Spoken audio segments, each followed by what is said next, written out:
I always tell you guys, when you're in a new city and you turn a corner, you never know what you'll see. This time I mean it. This was crazy. So we were in Wessington Springs, South Dakota one day this summer, and when we got to town, nobody was around. It was 4 o'clock on a Friday afternoon, and the entire town was empty. Probably open. Oh, City Hall is closed. City Hall, the local restaurant, the bars. I know there's only 781 people here, but it's not like it was after dark. Where the hell was everyone? I never actually figured out where everyone was. I think it's just like this here most of the time. So we drove around for a couple hours and checked out all the neighborhoods. It's a really nice little well taken care of town. I'd rather live here than in California. And then we turned a corner and there was a tri-state kids rodeo going on. Just at the end of a gravel road in the middle of some neighborhood. We were like, how did we not know about this? Good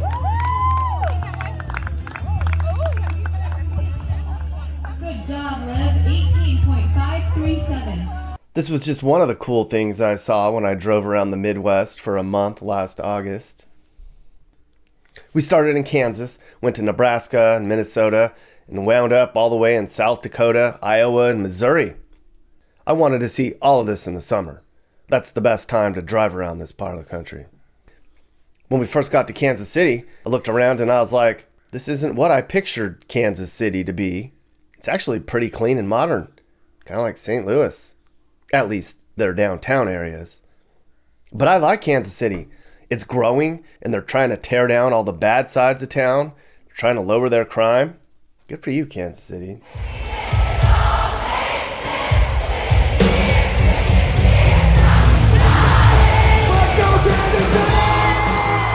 But I'll tell you what, I think Kansas City's Hot Country Nights might be the best place in the U.S. to watch a show.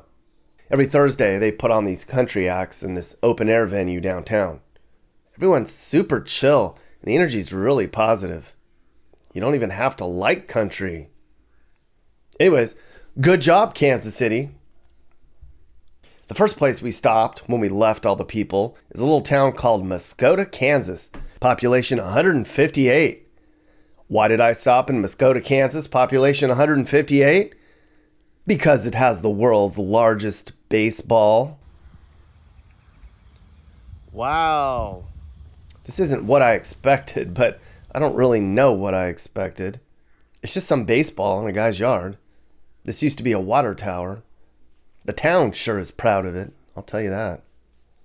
They like baseball in the Midwest, I tell ya. I actually went to 3 different minor league stadiums when I was there. Sometimes it's packed. Sometimes there's hardly anyone there. But it's always nice to sit outside out here. Midwest sure is peaceful, I tell ya. We stayed in a little Kansas town called Sabetha, population 2,519. It's a nice little town with a bunch of good folks who just want to live their lives in peace. They actually don't have enough houses for all the people who want to move here.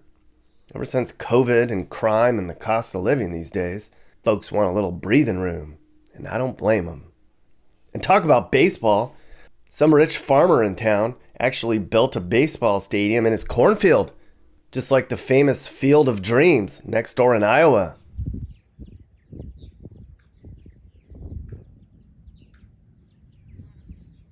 It is rural in rural America.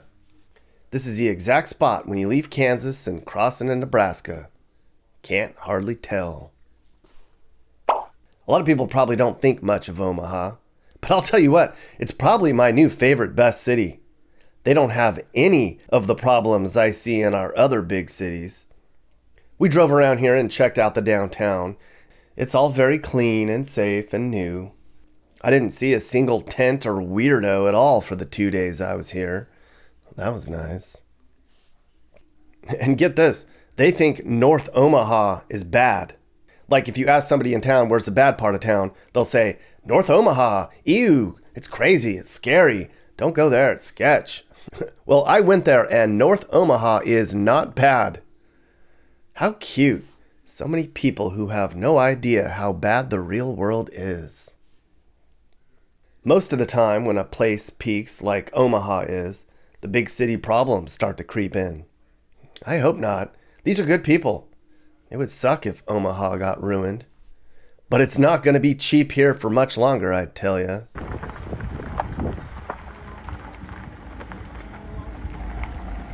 Rural Minnesota's pretty much the same. A bunch of farmland with little towns scattered around. We stayed at a little place called Laverne, Minnesota. There's 4,934 people here. This place is dead at night. I went down there to check out downtown and wandered around. It was only 9 o'clock and everything was closed.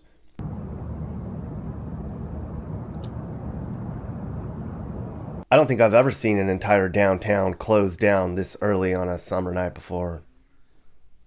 A lot of people were at the drive-in. Remember these? Just a nice night to sit outside without any drama or BS. I wish this was still a thing. I think this is way better than sitting inside the theater. But that's not all Laverne is known for. They also have the second biggest nutcracker collection in the world. This is Betty Mann. She's 93 and she still works at the museum just about every day. Her proudest collection is her own. More than 5,000 nutcrackers from all around the world. She's been collecting them her entire life. People come from as far away as North Carolina to see Betty's nutcrackers. Well, at least I did. Just outside of town, I talked with farmer Pete Backen, who runs hundreds of acres of farmland and cattle. He said business has been doing pretty well.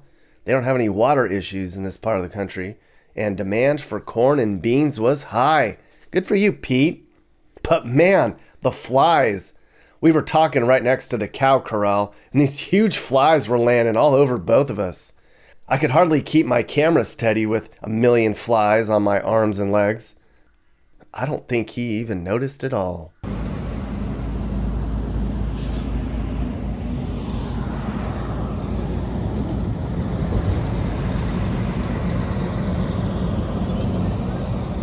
Now at this point, I think it's a good time to talk about Casey's and Dollar General. It's pretty much a guarantee that if your town out this way has more than 5,000 people, it's going to have a Casey's and a damn Dollar General. If you haven't been to Dollar General, it's a bargain store that's pretty much taken over rural America. They're moving into every small town out this way. A lot of people complain. They say they run the mom and pops out with their cheap crap. I think most of them are not well run, and they're pretty messy, but that's just my opinion. But everyone loves Casey's. It's a gas station with the best pizza you've ever had. I actually tried a Casey's pizza in every state I hit along the way. Here's the final Casey's pizza scoreboard. Good for you, Nebraska. But if you're a big city, you get a Shields. Sioux Falls, South Dakota is large enough for a Shields. That's where I stayed for a couple days. It's a lovely place. If you can stand cold weather, I think you should move here. It's the complete opposite of what people complain about when they complain about where they live. Sioux Falls Shields is on the south end of town. It's basically a giant sporting goods store with a Ferris wheel inside. I don't think the folks in California would allow a place that sells guns to have an amusement park inside, but here in South Dakota, they can handle that just fine. If you ever need anything to kill something in the woods, you come to Shields. And no, they did not pay me to say that. I actually spent 5 days in South Dakota and really only saw a small part on the eastern side. The west side's even better, I hear. Maybe on the next trip. There is nothing. But I had to see the Native American reservation I had heard about.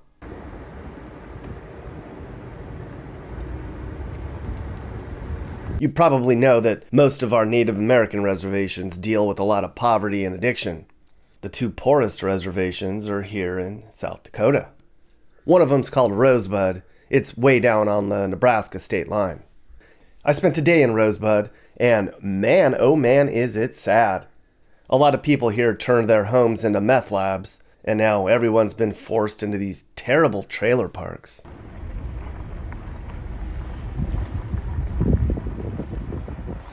One of the tribal members showed me around, and then she took me to this spiritual area where there's a bridge that crosses over a stream.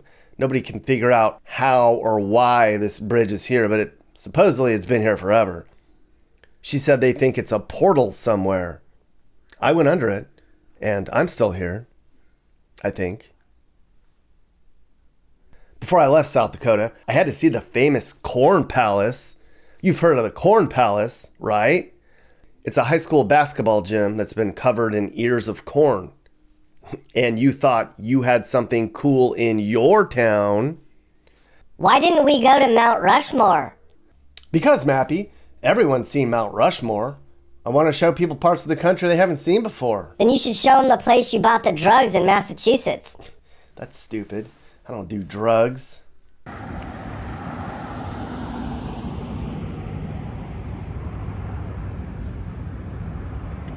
Small town Nebraska is the most wholesome American place there is. I actually like Nebraska a lot. This is Valentine, Nebraska, which, as you can tell, makes most of its living in ranching. Hi. On my way to Iowa, I found a place called Monowai, Nebraska. The population here was 20 or 30 at some point, but today there's only one person who lives here. She runs this little cafe on the edge of town. JK, everywhere in Monowai is on the edge of town. But good people in here. Salt of the earth folks, I tell ya. That's the lady who owns the place, by the way. Her name's Elsie. She's almost 100. Iowans live in a bubble, I tell ya. I spent a couple days in Sioux City, Iowa. You're probably like, Sioux City? Why? Because Iowa says Sioux City sucks, so I had to see how Iowa defines bad. I'll tell you what, you people in Iowa need to get out more. Sioux City is not that bad. I've seen bad, people. Have any of you ever been to Camden? A lot of Sioux City is still holding on to their pork processing plants, though that industry has gone through a lot of changes. I think folks around here are worried we're going to outsource some of our meat, or that the Hispanics are eventually going to drive down labor costs so much people have to find a new line of work. But talk about pork. There's still lots of pork here, mister. A lot of pork. Iowa also thinks Fort Dodge is bad. It's technically the most dangerous place in Iowa, so I had to stop there for a night. It, too, is nothing like the hell I've seen across the rest of the country.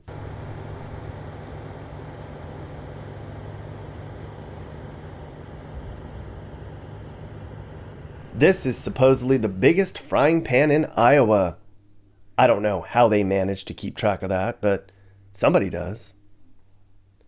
You probably know that most of our amazing breakfast cereal is made in this part of the country. You probably didn't know that some of these cities have a cereal factory right downtown, just like Charlie and the Chocolate Factory. This is Cedar Rapids' breakfast cereal plant. Every day they churn out millions of boxes of Captain Crunch. This entire part of town smells lovely.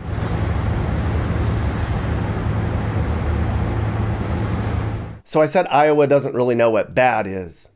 Well, everyone here seems to agree that Keokuk is the pit of Iowa. So I made one final attempt to see if Iowa knows what the hell it's talking about. And yes, I have to say, Keokuk is pretty bad. It's a river town with 9,700 people, and they've seen a lot of job losses, so the poverty level and the crime is really high for Iowa.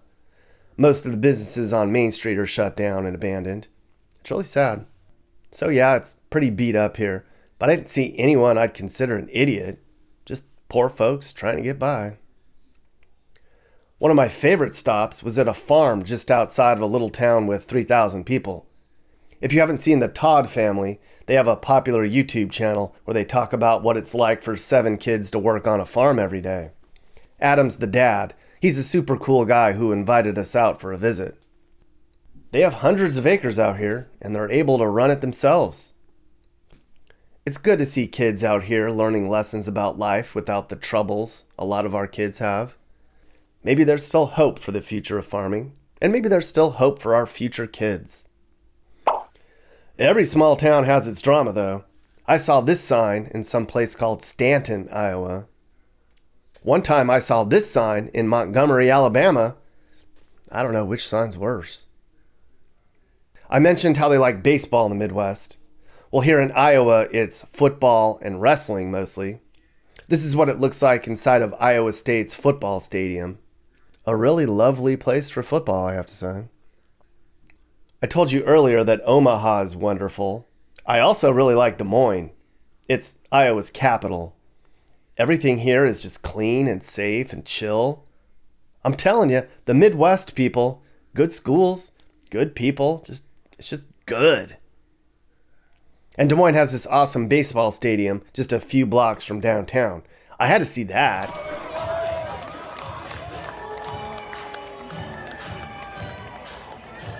And here's an example of just how nice Iowa people are. I was just kind of walking around the stadium and wound up making friends with the scoreboard operator, a kid named Carl.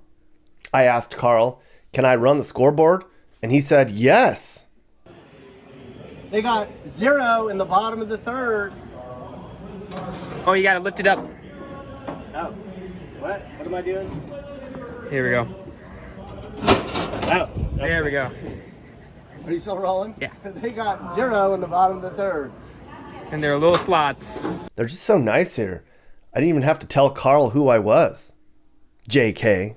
I'm nobody, really. I really like rural Iowa. I think everybody needs to feel the sun on their neck out here in these small towns. But there's problems out here too. This is St. Joseph, Missouri, which is pretty much the Rust Belt version of the Midwest. I spent the whole day here driving around looking at how abandoned their downtown is. They say 70% of their downtown is gone now. That's what happens when jobs move overseas. But the folks here in St. Joe are positive and they want to turn this around, and a lot of folks are eager to do just that. Good positive attitude out here. Anyways, that's a little bit about the Midwest. I think everybody should get out here and get lost for a week in the summer. It'll bring back your faith in America.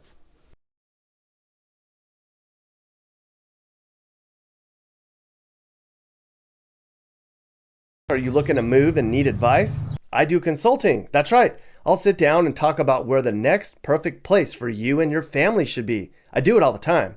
Together, let's find you a new home that's safe and checks all your boxes. And I can also help you find your new house, too.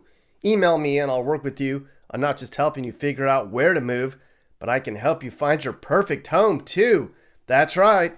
I know awesome, reliable agents all over the country, and I'd love to connect you to somebody who can help you search for that perfect home.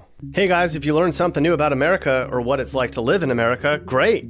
You should think about subscribing and turning on your notifications. You can also click one of these videos or playlists for more. This is Sage, Nick's manager. This has been a Corner House Entertainment production.